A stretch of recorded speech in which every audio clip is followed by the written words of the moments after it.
Assalamualaikum warahmatullahi wabarakatuh. Perkenalkan, nama saya Alim Komodin. Pada kesempatan kali ini kita akan membahas tentang pembelajaran motorik. Yang pertama kita akan bahas yaitu tentang manfaat dari belajar motorik.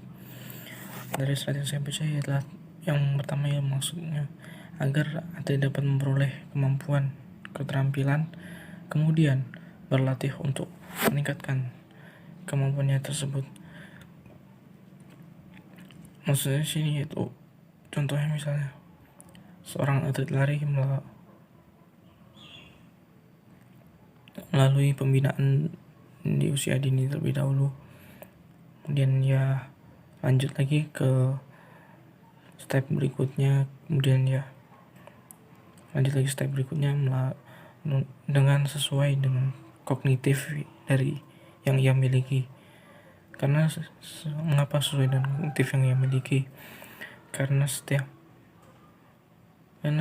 proses itu ia akan berpikir bagaimana melakukan gerakan tersebut makin agar lebih efektif dan efisiennya seperti bagaimana, dan agar gerakan yang ia lakukan lebih maksimal dan mendapatkan hasil yang lebih baik. Itu tadi bagaimana cara atlet lari dalam meningkatkan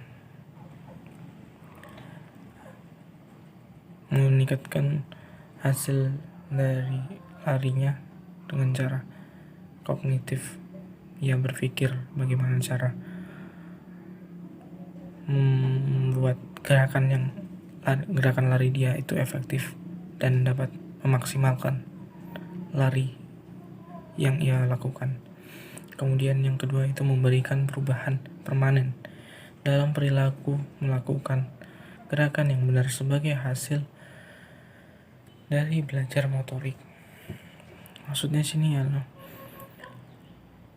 seperti contohnya pemain bola profesional itu tidak langsung semata-mata ia langsung hebat ataupun dia langsung menjadi profesional, tapi melalui pembinaan usia dini, melalui SSB, melalui pemain amatiran, itu melalui waktu yang cukup lama, dan hasil yang didapatkan akan menjadi permanen dari proses tersebut. Karena prosesnya yang cukup lama dalam belajar, maka hasilnya pun akan baik dan hasilnya pun akan menjadi pemain yang profesional melalui proses-proses sebelumnya yang melalui waktu cukup lama tersebut. Kemudian yang ketiga itu meningkatkan koordinasi antara persepsi dan tindakan secara baik dan benar. Setelah melalui proses belajar yang baik, maka ia akan mendapatkan hasil yang baik juga dengan melalui, dan contohnya di sini misalnya ia belajar melempar, yang awalnya belajar melempar, dia kemudian melalui proses belajar yang baiknya dia dapat berpikir bagaimana cara mengendalikan lemparan tersebut ke arah yang ia tuju, yang sebelumnya dia tidak bisa mengarahkan sesuai yang ia inginkan. Setelah proses belajar yang baik itu, dia dapat mengarahkan atau memaksimalkan lemparannya ke arah tujuan yang ia inginkan setelah ia melalui proses dari belajar yang baik tersebut. Kemudian yang selanjutnya kita akan membahas tentang proses dan tujuan dari belajar motorik. Prosesnya meliputi pengendalian, koordinasi, kemudian pengaturan kondisi fisik. Pengendalian koordinasi di sini yaitu untuk mengendalikan gerak ataupun kerjasama gerak untuk mencapai satu tujuan yang sama. Dan satu lagi, kondisi fisik di sini maksudnya mengatur kondisi fisik itu untuk mengatur kemampuan tubuh seorang agar dapat mencapai kondisi tubuh yang maksimal. Faktor-faktor yang mempengaruhinya ialah faktor psikologi. Faktor psikologi sini maksudnya faktor perilaku ataupun juga bisa disebut asupan makanan yang ia peroleh untuk tubuhnya. Kedua, faktor psikis. Faktor psikis ini faktor mental. Kemudian hasil yang ingin diharapkan yaitu untuk mendapatkan suatu gerakan yang baik.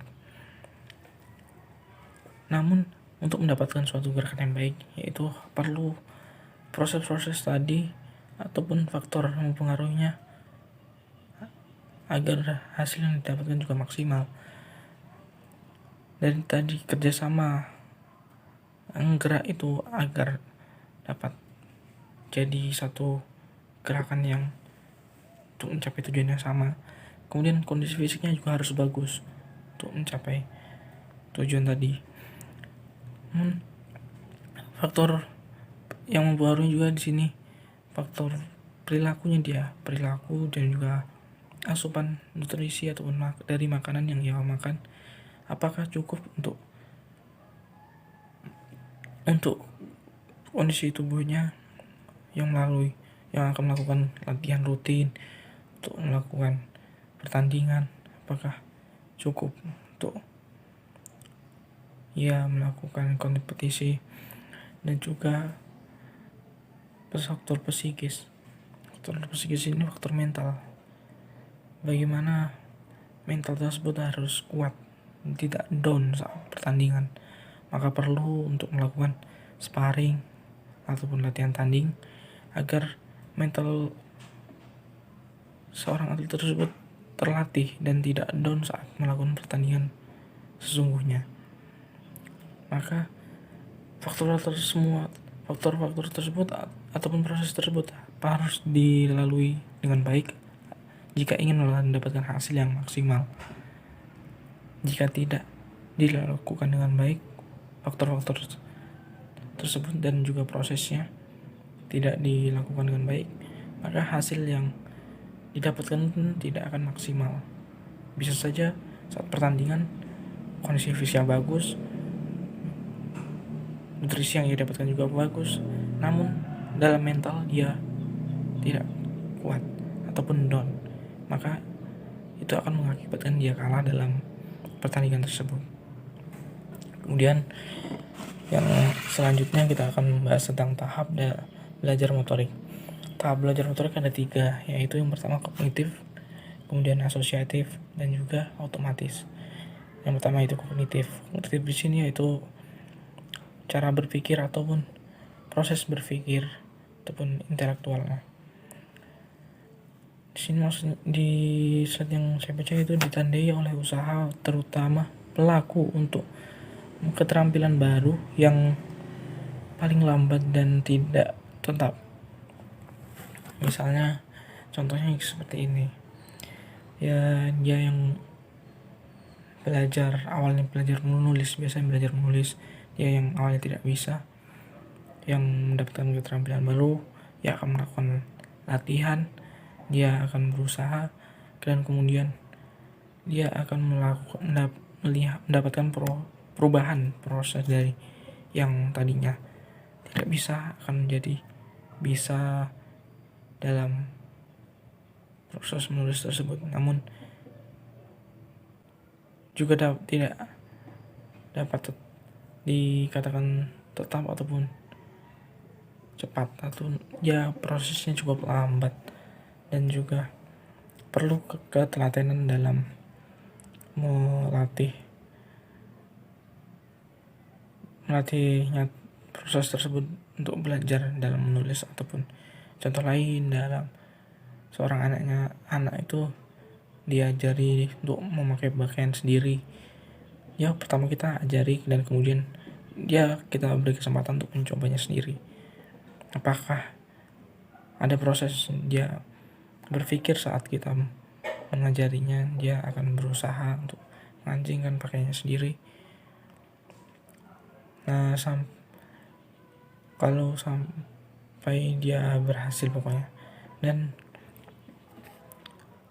juga kita perlu mengawasinya dan memberi dukungan agar dia tidak putus asa dalam melakukan percobaannya itu. Kemudian tahap asosiatif di sini merupakan sebenarnya tahap permulaan dari tahap ini, ditandai oleh semakin efektifnya cara-cara siswa tersebut melaksanakan tugas gerak, dan dia mulai mampu menyesuaikan diri dengan keterampilan yang dilakukan. Misalnya di sini seorang siswa tersebut diajari dalam proses permainan sepak bola. Dia diajari untuk menendang dari yang awalnya hanya sekedar asal menendang saja.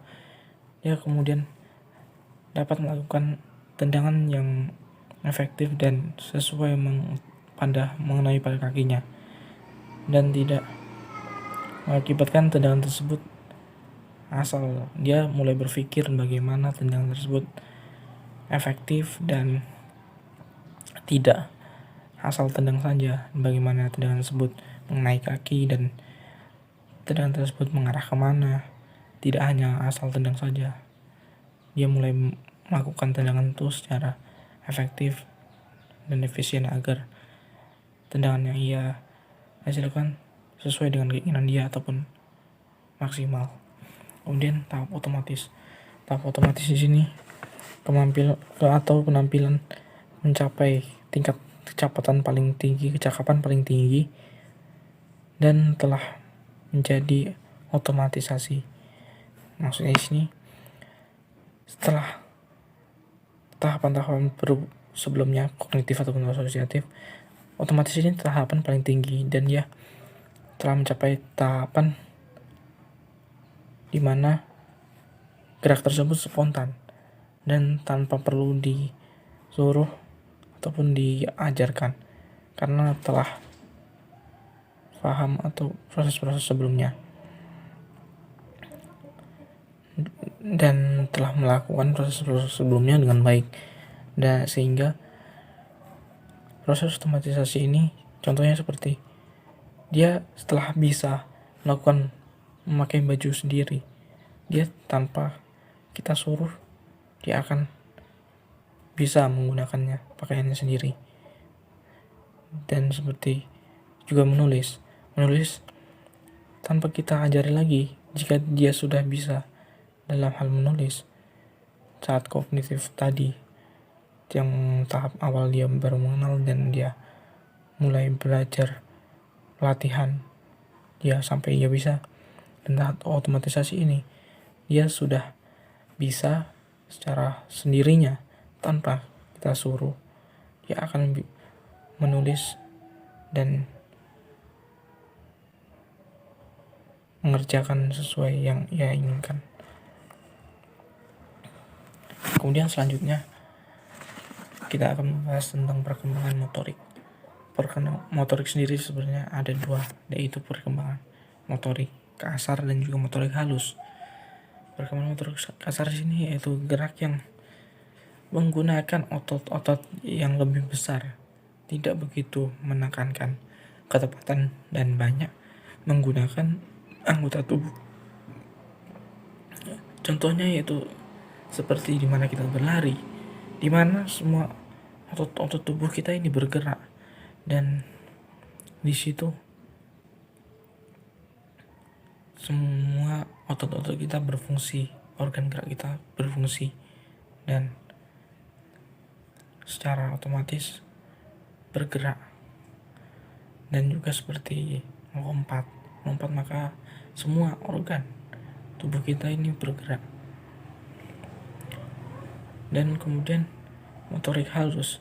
Jika motorik halus di sini merupakan gerak yang sangat tepat, akurat, dan serta menggunakan otot-otot yang lebih kecil dan cenderung manipulatif. Maksudnya sini dia tidak cenderung menggunakan otot, dia lebih bisa menggunakan otaknya, ataupun dengan misalnya duduk kita masih dapat menulis ataupun menggunting ataupun menjahit. Nah, itu contohnya. Dan proses dari motorik halus di sini perlu melalui proses belajar yang baik, melalui proses pengalaman. Terus perbedaan antara motorik halus dan kasar ini, jika motorik kasar ini dia lebih mengutamakan atau lebih dominan otot yang digunakan dibanding dengan otaknya ataupun dengan berpikirnya. Dia misalnya dia kan berlari, dia lebih menggunakan otot-ototnya untuk bergerak lebih maksimal. Dan jika motorik halus, dia lebih menggunakan kemampuannya ataupun pikirannya berpikir, dan sedikit atau lebih menggunakan otot itu lebih kecil dan tidak secara keseluruhan. Karena misalnya kita dengan duduk, kita juga bisa melakukan hal lain seperti menulis, terus membaca ataupun menggunting. Jadi perbedaan dari motorik kasar dan halus menurut saya itu dia terdapat dalam hal penggunaan ototnya dan juga cara berpikirnya. Dan jika motorik halus itu lebih menggunakan berpikirnya, iya, dan cenderung tidak menggunakan otot berlebihan. Namun jika motorik kasar, dia menggunakan otot secara garis besar dan juga tidak begitu menggunakan berpikir secara keseluruhan ataupun lebih dominan otot gitu. Dan motorik halus ini biasanya lebih maksimal jika didapatkan dari pengalaman yang ia rasakan sendiri. Mungkin cukup sekian dari yang dapat saya sampaikan. Apabila ada kurang lebihnya mohon maaf. Akhirul kalam, wassalamualaikum warahmatullahi wabarakatuh.